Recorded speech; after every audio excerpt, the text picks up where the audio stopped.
금값은 오늘 전일 대비 1% 오르며 5,100달러 안팎에서 거래됐습니다.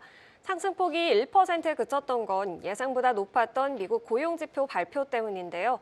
일반적으로 고용지표가 호조를 보이면 연준의 금리 인하 기대가 낮아지면서 금값은 하락 압력을 받습니다. 이러한 가운데 펀드스트랫 창립자 톰리는 금이 하나의 거대한 단일 트렌드로 자리 잡으면서 주식과 자금을 놓고 경쟁하는 자산으로 부상하고 있다고 분석합니다. 특히 금 시장 규모가 M7을 제외한 S&P 500 전체 시가총액과 맞먹는 수준까지 커진 점을 강조하면서 이런 조언을 내놨는데요. 금의 재평가와 함께 그의 발언 들어보시죠. The market's been a little frazzled. That's the word I've been using today. Lately, Bespoke points it out. For the first time in history, the S&P went from overbought to oversold back to overbought in a week or less. Goldman's Tony Pasquarello, Tom, says he can't recall a time that was this noisy, this high velocity, this wide open. What about you? It's very confusing, Scott. I think that there's two things happening, but I think one is really the bigger effect. I think the smaller effect is that AI, as you know, has gone from being this sort of driver of S&P earnings. Now the market questioning, is AI just wrecking tech so badly that it's bad for the stock market? And also, they're not buying the data centers and hyperscalers anymore. They're actually trying to buy the bullets, not the armies.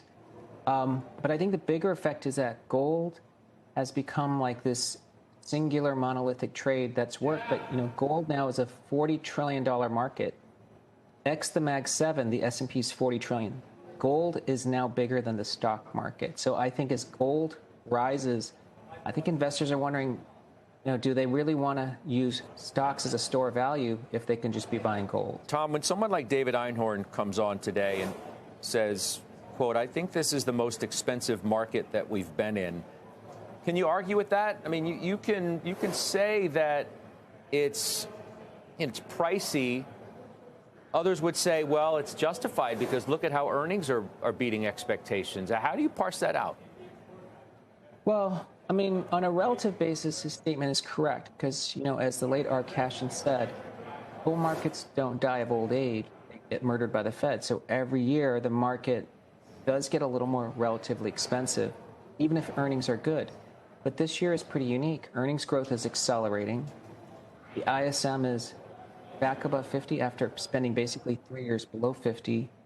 We have a new Fed that ultimately I think the market is concluding is dovish, and David Einhorn actually believes he's dovish.